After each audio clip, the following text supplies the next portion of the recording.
அன்பானவர்களே, அன்பு வணக்கங்கள். நம்முடைய வீட்டில் யாராவது ஒருவர் இறந்து போகிறார்கள். நம்முடைய பாட்டனாரோ பாட்டியோ தகப்பனாரோ தாயோ சகோதர சகோதரிகளோ யாரோ ஒருவர் இறக்கிறார்கள் என்று வைத்துக் கொள்ளலாம். இறந்து போயிருக்கலாம். அப்படி இறந்து போகிறவர்கள் ஆன்மாவானது மேல் உலகிற்கு சென்று மறுபிறவி எடுக்கின்ற வரையில் அந்த ஆன்மாக்கள் மேல் உலகிலேயே இருக்கின்றன. அப்படி மேல் உலகில் இருக்கின்ற அந்த ஆன்மாக்கள் இறைநிலையிடம், இறைவனிடம், தெய்வ சக்தியிடம் அவை ஒரு கோரிக்கை வைக்கிறது. என்ன கோரிக்கை? நான் பல ஆண்டுகளாக பூமியிலே என்னுடைய குடும்பத்தாரோடு வாழ்ந்து வந்தேன். என்னுடைய பிள்ளைகள் மீது, என்னுடைய குடும்ப உறுப்பினர்கள் மீது நான் அளவுக்கு அதிகமான அன்பை வைத்து விட்டேன், பாசத்தை வைத்து விட்டேன். அந்த அன்பு பாசங்களிலிருந்து என்னால் பிரிந்து வர முடியவில்லை. ஆகவே நான் என்னுடைய குடும்பத்தை போய் பார்த்து வருவதற்கு எனக்கு அனுமதி தாருங்கள் என்று இறைவனிடம் அவை மன்றாடி கேட்கின்றன. இறைவனும் என்ன செய்கிறான் என்றால், நீ உன்னுடைய குடும்ப அங்கத்தினர்களை, உன்னுடைய பிள்ளைகளை நீ போய் பார்த்து விட்டு வா, உனக்கு ஒரு நாள் அனுமதி தருகிறேன் என்று இறைவன் அந்த ஆன்மாக்களுக்கு அனுமதி தந்து பூமிக்கு அனுப்பி வைக்கிறான். அப்படி அந்த ஆன்மாக்கள் பூமிக்கு வந்து உங்களுடைய வீட்டில் அது ஒரு நாள் தங்குகிறது. அந்த அற்புதமான நாள் அதுதான் அமாவாசை ஆகும். ஒவ்வொரு மாதமும் அமாவாசை அன்று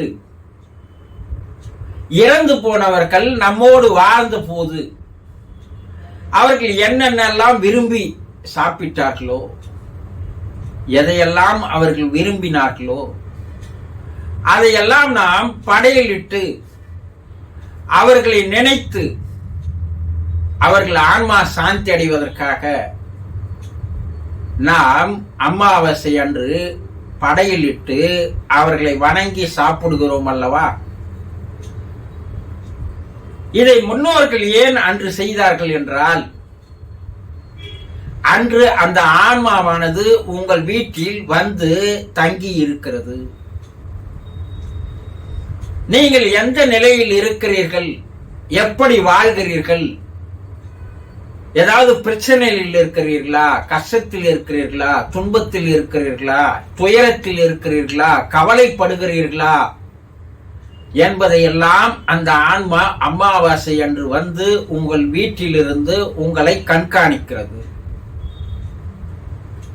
அப்படி நீங்கள் ஏதாவது பிரச்சனைகளில் இருந்தாலோ, கவலைகளில் இருந்தாலோ, வேதனையில் இருந்தாலோ அதற்குண்டான காரணத்தை அந்த ஆன்மா தெரிந்து கொண்டு அந்த பிரச்சனைகளிலிருந்து, கவலைகளிலிருந்து, துன்பத்திலிருந்து உங்களை விடுவிக்க செய்கிறது. மேலும் நம் மீது எல்லோரும் பாசமாக இருக்கிறார்களா, அன்பாக இருக்கிறார்களா, நம்மளை மறந்து போகாமல் நினைவில் வைத்திருக்கிறார்களா என்பதையெல்லாம் வந்து கண்காணிக்கிறது. அதனால்தான் நம்முடைய முன்னோர்கள் இதையெல்லாம் பல ஆண்டு காலம் ஆராய்ச்சி செய்து புராணங்களில் எல்லாம் அமாவாசை அன்று படையல் போட்டு நம்முடைய முன்னோர்களை, பித்ருக்களை, அவர்களுக்கு நீங்கள் படையலிட்டு வணங்கி அவர்களுக்காக உணவை தாருங்கள் என்று ஒரு சடங்காக அதை செய்தார். ஆனால் அதை நாம் முழுமையான அர்ப்பணிப்புடன் செய்கிறோமா? முழுமையான பிரார்த்தனையுடன் செய்கிறோமா? இல்லை, ஏதோ கடமைக்காக செய்கிறோம். இதையெல்லாம் அந்த ஆன்மா பார்க்கும்போது மனம் வருந்துகிறது, மனம் கவலைப்படுகிறது. இவர்களுக்காக நான் பல ஆண்டுகள் உழைத்தேன், சம்பாதித்தேன், அவர்களுக்கு எல்லா வசதிகளையும் செய்து தந்தேன். என்னுடைய வாழ்க்கையே ஆயுளையே இவர்களுக்காக தானே நான் செலவிட்டேன். எனக்கென்று எதையும் நான் சேர்த்து வைத்துக் கொள்ளவில்லையே, எனக்கென்று நான் எதையும் அனுபவிக்கவில்லையே. என்னுடைய பிள்ளைகள், என்னுடைய சகோதர சகோதரிகள், என்னுடைய மனைவி, என்னுடைய கணவன், என்னுடைய மகள், இப்படித்தானே நான் வாழ்ந்தேன். ஆனால் இறந்த சில மாதங்களிலேயே என்னை மறந்து விட்டார்களே என்று அது வேதனைப்பட்டாலோ, கஷ்டப்பட்டாலோ, கவலைப்பட்டாலோ அந்த வீட்டிற்கு அது ஒரு சாபமாக மாறுகிறது, அது ஒரு தோஷமாக மாறுகிறது. இதனால்தான் இதை பித்ரு தோஷம் என்று சொல்லுகிறார்கள். பித்ரு தோஷம்னா முன்னோர்களுடைய மனம் கவலைப்படுவதால், வருத்தப்படுவதால், வேதனைப்படுவதால் வருகின்ற எதிர்வினை ஆகும்.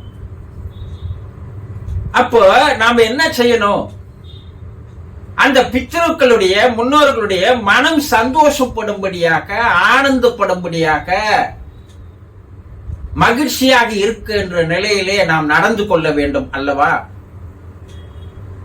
நீங்கள் வணங்குகின்ற எந்த கடவுளையும் நீங்கள் கண்ணால் பார்த்தது கிடையாது. கற்பனை உருவங்கள், கற்பனை கதைகள்.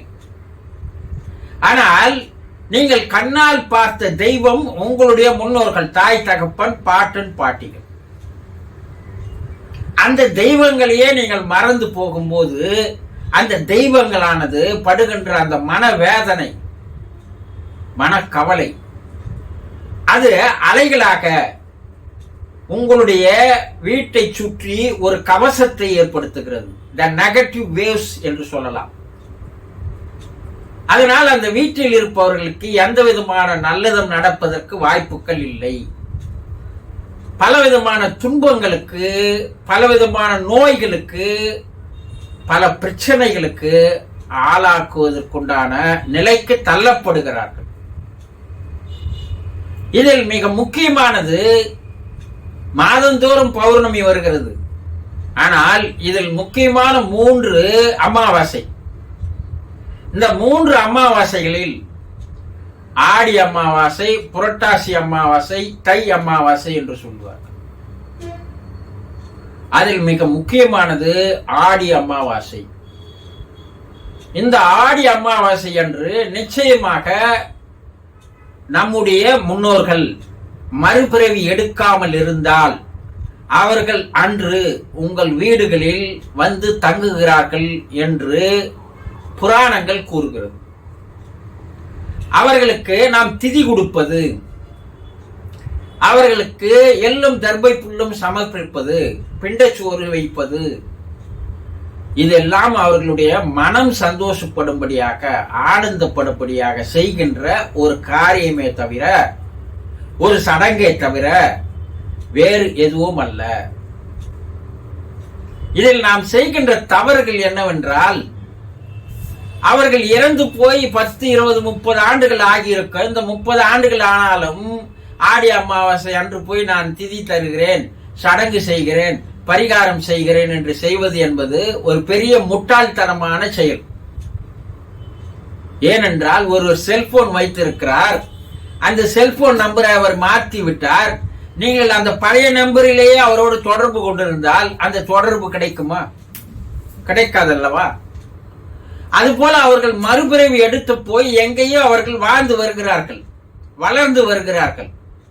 எப்போது ஒரு ஆன்மா மறுபிறவி எடுத்து விடுகிறதோ அப்போது உங்களுக்கும் அவர்களுக்கும் இருக்கின்ற அந்த எண்ண அலைகளானது